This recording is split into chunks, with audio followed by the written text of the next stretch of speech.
Ça me fait vraiment plaisir que tu aies répondu à notre invitation. Merci à toi. Et donc là, on est sur un shooting que tu réalises. Oui.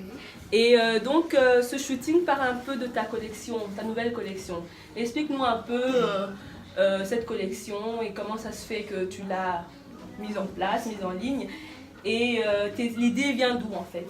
En fait, la collection, elle s'appelle Fraîcheur.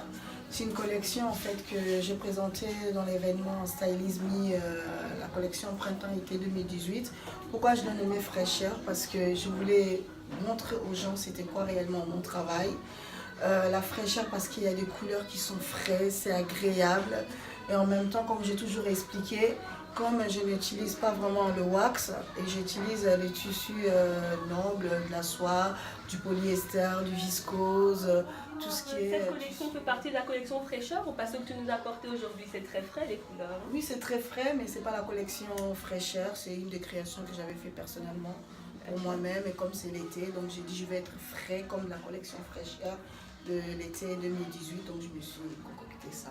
Voilà. C'est vraiment génial. Franchement, vous voyez déjà une partie de sa collection. Alors, Emlolé, moi, je t'ai préparé un petit questionnaire.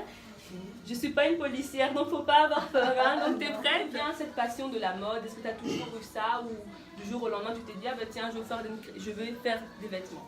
Oh non, pas du tout. Là, depuis l'âge de 4 ans, j'ai toujours aimé m'habiller autrement. Ça veut dire que ma maman me choisissait les vêtements. Et je n'aimais jamais porter les vêtements comme ma maman me disait. Elle pouvait m'amener une jupe avec des chaussures et puis avec un top, ben, moi ça ne me plaisait pas. Il fallait que j'aille dans le placard, choisir ce que je voulais. Donc c'était toujours le combat avec ma maman. Et petit à petit, au fur et à mesure, je commençais à dessiner des croquis, des modèles. Et jusqu'au moment où je suis venue en Europe, je me suis intéressée dans les écoles qui font de la mode. J'ai suivi toute ma cursus scolaire dans le métier de la mode, mon CAP, mon BEP, mon Bac plus 2, tout, c'est sur le domaine de la mode. Et j'ai développé cela et au fur et à mesure que je crée pour des clientes qui me demandent des modèles qui n'ont rien à voir avec mes créations, ça fait que ça m'aide à créer des autres techniques, à comprendre des autres modèles. Et à chaque fois qu'il y a une cliente qui vient pour commander un vêtement, c'est toujours un challenge pour moi. Parce que quand on crée quelque chose, nous-mêmes, on est capable de commencer, de finir la création. Mais quand une cliente qui t'amène un modèle selon son imagination, donc plus difficile, je dois chercher des techniques, je dois chercher la matière, tout ça, c'est là où ça devient un challenge pour moi. Donc voilà. Et donc, les clientes viennent, elles te disent leur imagination, tu dessines d'abord ou comment ça se passe? Bon, il y a certains clients qui viennent avec une idée en tête. Ils me disent oui, je veux une jupe, je veux telle découpe, tout ça. À partir de là, je dis bon, dis-moi ce que tu aimes. Vous m'amenez peut-être col châle avec des manches gigot, une robe tailleur. À partir de là, moi je fais une mixture de ce qu'eux ils désirent. Et à la fin, ils me disent oui, c'est exactement ce que je veux. À partir de là, je leur fais les recherches de matière, je leur propose des couleurs, des imprimés. Et à partir de là, eux-mêmes, ils vont décider.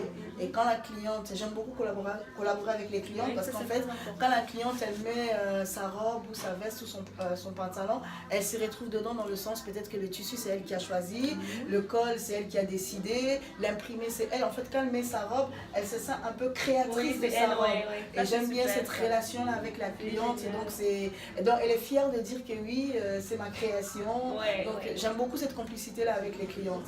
Ah, c'est vraiment magnifique. Et la prochaine fois avec Emlolé, on verra les matières. Elle va expliquer les différentes matières. Parce que ici, elle les cite simplement. Donc, on ne sait pas se dire, ah, c'est quoi. Donc, elle nous expliquera en ayant les matières devant nous. Moi, ce que j'allais aussi te poser comme question, ta première création, en fait, c'était en quelle année? Tu avais quel âge?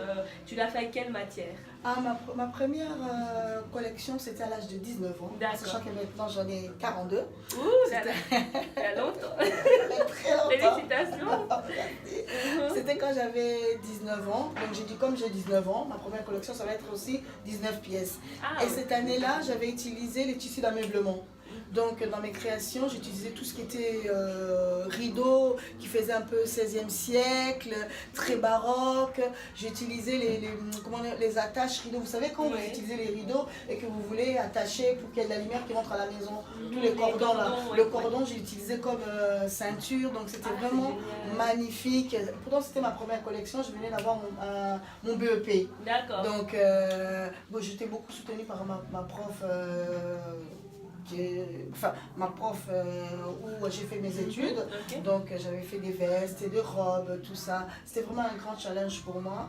Et donc voilà, c'était ça. D'ailleurs, je te donnerai des clichés, comme ça tu verras. On fera partager les clichés. Voilà, franchement, j'imagine déjà, ça a l'air vraiment super. Si. On ne croirait pas que c'est tissu d'ameublement, mais c'est les tissus d'ameublement. Quand je disais aux gens que c'est les tissus d'ameublement, ils disaient non. Ça va toujours, tout va bien. Ça va, merci. Donc j'allais aussi poser la question, qu'est-ce qui vous inspire? D'où posez-vous cette créativité pour vos collections? Tout dépend de ce que je vais faire en fait. L'inspiration peut venir. Supposons, je vais prendre l'exemple de la collection que j'avais fait l'année dernière, la collection Monaco. Comme c'était Monaco, j'avais utilisé le rouge et le blanc. L'inspiration peut me venir d'une fleur, peut me venir d'une époque. Moi, je m'étais inspirée de Monaco, la collection de l'année dernière. Comme Monaco, c'est le noir et le rouge et le blanc, donc j'avais utilisé beaucoup du rouge et du blanc dans ma collection. Comme à Monaco, il y a des œillets, j'ai utilisé la fleur œillet. Et je m'étais inspirée aussi de Grace Kelly, la manière dont elle s'habillait, comment elle était élégante. Donc je m'étais vraiment beaucoup inspirée d'elle dans ça, oui. D'accord. Et donc cette collection, je suppose que c'est celle de la collection Monaco, c'est bien ça? Que je retrouve les fleurs. Oui, on retrouve. C'est vrai, j'aime beaucoup tout ce qui était imprimé parce que j'aime beaucoup les imprimer parce que ça me fait rappeler mes origines. Ah, oui, on aime beaucoup les imprimer, des fleurs, tout ça. Donc c'est ça un peu qu'on retrouve dans ma collection. Souvent, s'il y a de la couleur, c'est frais. Mais cette fois-ci, vraiment, comme j'avais dit, la collection était fraîcheur parce que tout était vraiment frais. D'accord. Donc voilà. D'accord. Et qu'est-ce que justement, vous avez parlé de mode. Pour vous, c'est quoi la mode? C'est quoi être tendance? Qu'est-ce que c'est que d'être tendance? C'est quoi être à la mode? Moi, je pense que être tendance, c'est un mouvement. Supposons, on va dire que cette année, c'est du rouge. Donc, tout le monde qui va mettre du rouge, c'est être tendance. C'est un élément qui fait qu'on devient tendance. Si c'est du bleu, tu mets du bleu, tu es tendance. Même si c'est une veste bleue ou un pantalon bleu, tu es tendance. Le tendance, c'est un mouvement en fait. Pour moi, c'est comme ça que je devrais expliquer le tendance. C'est un mouvement que tout le monde suit. Ah, si tu n'as pas du bleu cette année, c'est que tu n'es pas tendance. Donc pour moi, vraiment, je dois expliquer tendance, être ça. Être à la mode, on est tout le temps à la mode parce que la mode tourne tout le temps. Dire quelqu'un qui n'est pas à la mode, c'est un peu trop dur. Plutôt dire quelqu'un qui n'est pas à tendance parce qu'elle ne suit pas cette tendance bleue ou rouge ou de basket, telle marque. Voilà quoi, pour moi c'est ça. Ok, et j'ai aussi une question pour vous parce qu'il y a plusieurs personnes pour le moment que j'ai eu donc à faire des présentations sur la chaîne et ces gens ont fait des commandes sur internet. Ça n'a rien à voir avec vous, mais comme vous êtes créatrice, vous êtes dans la mode et il y en a bien sûr qui ont des mauvais résultats de ça par rapport au fait que l'article ne convient pas à ce qu'ils voulaient ou bien la matière et tout. Qu'est-ce que vous dites? Qu'est-ce que vous conseillez à ces personnes-là qui commencent maintenant à acheter sur internet? Est-ce que c'est une bonne idée ou pas? Tout dépend vraiment de commandes sur internet. Maintenant, si tu prends une marque que tu connais, que tu sais qu'ils travaillent bien, tu as l'assurance parce que tu sais que quand tu vas à la boutique, c'est la même qualité que ça va être. C'est vrai, maintenant, les gens sont beaucoup séduits par les prix. Il va avoir une veste à 5 €, une veste à 10 €, elle est contente. Au moment où elle reçoit l'article, c'est de mauvaise qualité, où il n'y a pas de jolies finitions. C'est ça un peu le défaut de commandes sur internet. C'est ce que je dois dire par rapport aux commandes sur internet, c'est ça. Maintenant, si c'est un produit que tu es confiant de cette marque-là ou de ce couturier-là, normalement, on n'est pas dessus. Mais il ne faut pas suivre parce que c'est 5 €, parce que c'est 10 €, parce que c'est vrai qu'effectivement, j'ai beaucoup de clientes qui m'amènent des modèles. Je veux ces modèles-là. Ouais. Et quand je vois le prix de ces modèles, c'est 14 €. Maintenant, moi, quand tu viens chez moi, ça peut être à 14 € parce qu'il y a le matière, il y a le travail, il y a le prêt-à-porter qui est là. 14 €, ça va être chez moi 140 €. Donc, Mais je ne dis pas qu'il ne faut pas commander sur Internet, parce que moi Ah. aussi, je peux vendre les vêtements sur Internet, mais si tu es une cliente et que tu connais mon travail, il n'y a pas de souci. Si tu aimes bien quelque chose que tu as vu sur ma page Instagram, que ça te plaît, ça veut dire que le résultat va être bien parce que tu connais déjà mon travail. Tout ce que je dis, il faut connaître chez qui tu fais ta commande. Si tu as confiance à telle marque, je ne pense pas que cette marque-là, quand ils vendent sur Internet, c'est la mauvaise qualité. C'est la même qualité que tu vois sur boutique, c'est la même qualité que tu vas recevoir. Oui, donc non. c'est un peu ça que... Mais ici, on parlait plus des sites internet qui arrivent maintenant, les mouvements des sites internet que nous-mêmes, on connaît tous maintenant.